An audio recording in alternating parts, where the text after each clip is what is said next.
میں سیاست نہیں جانتا، پر عام آدمی کی طرف سیاست مجھ پر اثر تو کرتی ہے، اور وہ دیکھتے ہیں تو بڑا اچھا لگتا ہے جس طرح ینگسٹرز آر ٹیکنگ اوور، اور کچھ چاچے تائے اب کوچ پہ بیٹھے ہیں، اب صوفے پہ، انہیں سامنے آنے دیجیے، آپ کی طرح سنبھالنے آ کے، اور انہیں دیکھتا ہوں تو یہ خیال آتا ہے اس رفتار کا۔ ایک زمانہ کل گزرتا تھا گلی سے، بڑی رفتار میں تھا، ذرا سا ہٹ گیا تھا میں کہ اس کو راستہ دے دوں، مگر ممکن نہیں تھا۔ وہ ٹکرایا، کہا دیکھو رکو گے تو گرو گے۔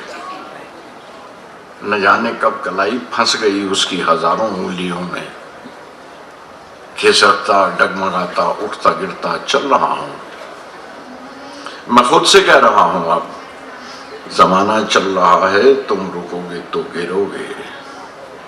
اف دوڑ دوڑ کر قدم ملاتا ہوں، یہ زندگی کتنی تیز چلتی ہے۔ کبھی کبھی یہ بھی خیال آتا ہے کہ میں اگر نہ لکھتا تو کیا ہوتا، کون سا فرق پڑ جاتا ہے اس زمانے میں، یہ وقت میں، یہ جاننا بھی بڑا لازمی ہو جاتا ہے کہ آپ خود سے بھی کبھی یہ پوچھ لیں کہ یا میرے لکھنے سے کیا فرق پڑا ہے، میں نے کس میں شامل ہوں۔ اور ان سوالوں کے جواب دینے کے لیے بڑا مشکل ہو جاتا ہے، آپ اپنے آپ سے الجھنے لگتے ہیں، اور ایسے جواب کے لیے خود میں جھانک کر دیکھنا بڑا ضروری ہو جاتا ہے۔ آپ خود کو بہلا رہے ہیں، یا دوستوں کو بہلا رہے ہیں، یا اپنے چھوٹے سے حلقے کو بہلا رہے ہیں۔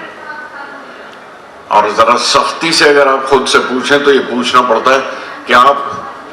خود کو بہکا رہے ہیں یا لوگوں کو بہکا رہے ہیں۔ تو بات بہلنے تک نہیں رہتی، تو بہکانے میں شامل ہو جاتا ہے کہ آپ بہک رہے ہیں، خود بہک رہے ہیں یا دوسروں کو بہکا رہے ہیں۔ ایک زمانے کو بہکا لینا کسی اکیلے شخص کے لیے ممکن نہیں ہے، چاہے تقریر ہو اور چاہے وہ نظم ہو، اور چاہے آرٹیکل اور چاہے کہانی ہو، کیونکہ آپ ایک چھوٹے سے گروپ کو، یا چھوٹے سے مجموعے کو، چھوٹی سی جماعت کو، یا چھوٹے سے حلقے کو بہکا سکتے ہیں، لیکن پورے سماج کو نہیں بہکایا جا سکتا، اس لیے کہ سماج کی، سوسائٹی کی ایک اپنی مجموعی شعور ہوتا ہے، جسے کلیکٹیو کانشنس کہتے ہیں، وہ ہوتی ہے، اور وہ پھر آپ سے جواب طلب کرتی ہے، نہ آپ کو بہکنے دیتی ہے، اور آپ کو اس کے لیے کانشیس رہنا پڑتا ہے کہ آپ سماج سے کتنا جڑے ہوئے ہیں، آپ جو لکھ رہے ہیں کیوں لکھ رہے ہیں، اور اس کے ساتھ آپ جڑے ہوئے ہیں، اور اس کے ساتھ جڑے رہنا پڑتا ہے، اور وہ ذمہ داری بن جاتی ہے دھیرے دھیرے جب آپ کے اوپر۔ تو تب یہ سوال آتا ہے کہ میں کیا صحیح لکھ رہا ہوں، یا کتنا لکھ رہا ہوں، یا کیوں لکھ رہا ہوں۔ تب اس کے جواب آپ کے سامنے آتے ہیں جب وہ ذمہ داری محسوس ہوتی ہے۔